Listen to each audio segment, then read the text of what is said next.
Hello everyone, welcome back to my YouTube channel. तो कैसे हैं आप सब? उम्मीद करता हूं कि आप सब ठीक होंगे। तो फ्रेंड्स, अभी अभी मेरे पास एक जो नोटिफिकेशन आई है, एक बिग रिक्रूटमेंट की जो नोटिफिकेशन आई है, उसके बारे में मैं आपको स्टेप बाय स्टेप बताऊंगा। पूरा प्रोसेस में आपको बताऊंगा किस तरह से, कौन सी ये वैकेंसीज है, इस वैकेंसीज का क्या नाम है, इसमें कौन सी पोस्ट है, और जो 496 वैकेंसीज हैं वो कौन सी कैटेगरी के लिए कितनी वैकेंसीज रहने वाली है। साथ साथ में मैं आपको जो फीस है उसके बारे में भी बताऊँगा, कितनी फ़ीस आपको पे करनी होगी और कौन सी डेट को आप फॉर्म अप्लाई कर सकते हैं और लास्ट की डेट कौन सी रहने वाली है, ठीक है, कब लास्ट डेट है, ठीक है। और उसके साथ साथ में मैं आपको क्वालिफ़िकेशन की जो एलिजिबिलिटी है वो भी बताऊंगा कि क्वालिफ़िकेशन क्या होनी चाहिए इसके लिए। और उसके साथ साथ में जब सिलेक्शन प्रोसेस है वो भी मैं बताऊंगा, इसमें सिलेक्शन प्रोसेस क्या रहने वाला है। और जब आपका जो नाम इस लिस्ट में आएगा तो उसके बाद आपकी जो जॉब लोकेशन है वो कहाँ पे रहेगी। यानी कहने का मतलब ये है कि मैं स्टेप बाय स्टेप आपको पूरा जो इस जॉब के बारे में बताऊँगा। तो आइए वीडियो शुरू करते हैं, लेकिन इससे पहले कि अगर आप हमारे चैनल पे नए हैं तो चैनल को सब्सक्राइब करना और वीडियो को लाइक करना ना भूलें, क्योंकि मैं इस चैनल पे डेली के जॉब्स के रिलेटेड अपडेट लाता हूं। बहरहाल टाइम ना वेस्ट किए सीधा चलते हैं वीडियो की। और यहाँ पे देखिए, अभी अभी मेरे पास एक जो नोटिफिकेशन आई है AAI यानी airports authority of India, airport authority of India की तरफ से अभी अभी एक नोटिफिकेशन निकल के आई है। एडवर्टाइजमेंट नंबर 5/2023 है, ठीक है।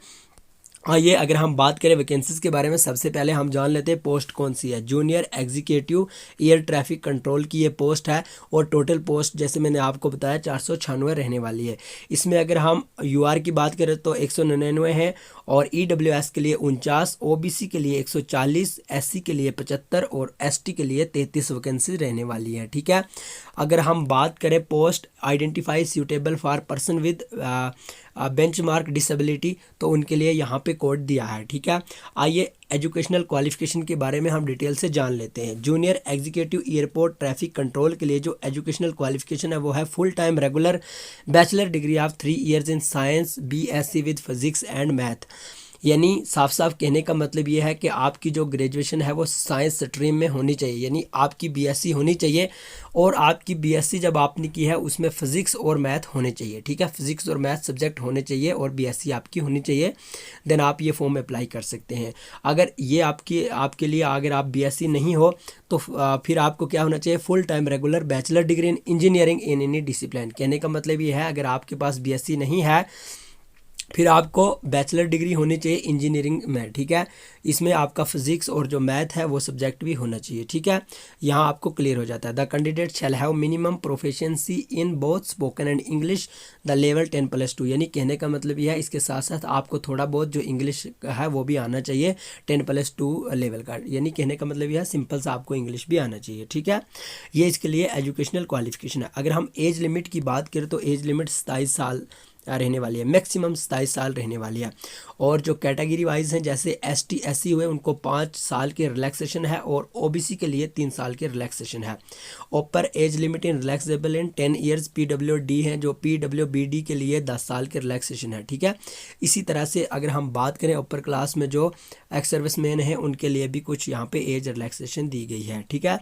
इंपॉर्टेंट डेट की अगर हम बात करें तो ओपनिंग यानी आप फॉर्म कब से अप्लाई कर सकते हैं, 1 नवंबर से आप अपना फॉर्म अप्लाई कर सकते हो, ठीक है।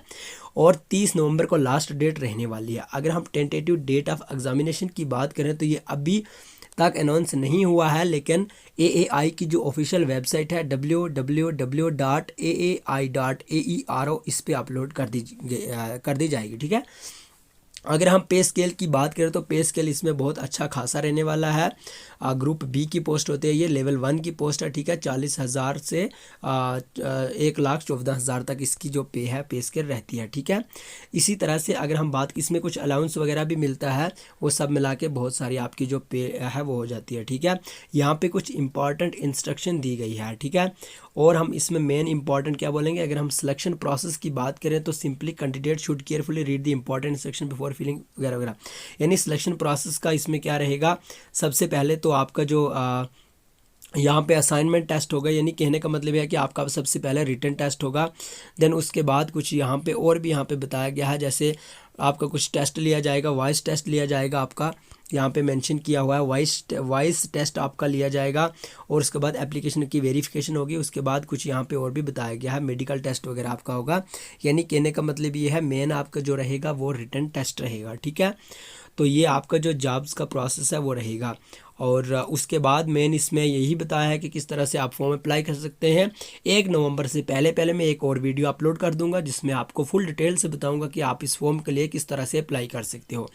तो अभी की कुछ इंपॉर्टेंट अपडेट यही थी, जैसे मान लो अभी अभी मैंने आपसे बताया कि एएआई के लिए जो वैकेंसीज है वो आउट हो चुकी है और 1 नवंबर से आप अपना फॉर्म अप्लाई कर सकते हैं और 30 नवंबर को लास्ट डेट रहने वाला है। ठीक है, बाकी मैंने डिटेल से स्टेप बाय स्टेप आपको बता दिया। वीडियो अगर अच्छी लगी हो तो अपने फ्रेंड्स में शेयर जरूर करें और वीडियो को लाइक करके कमेंट बॉक्स में अपनी राय ज़रूर पेश करें। तो बहरहाल मिलेंगे नेक्स्ट वीडियो में, तब तक के लिए bye bye, take care, love you all. Channel को सब्सक्राइब करना ना भूलें।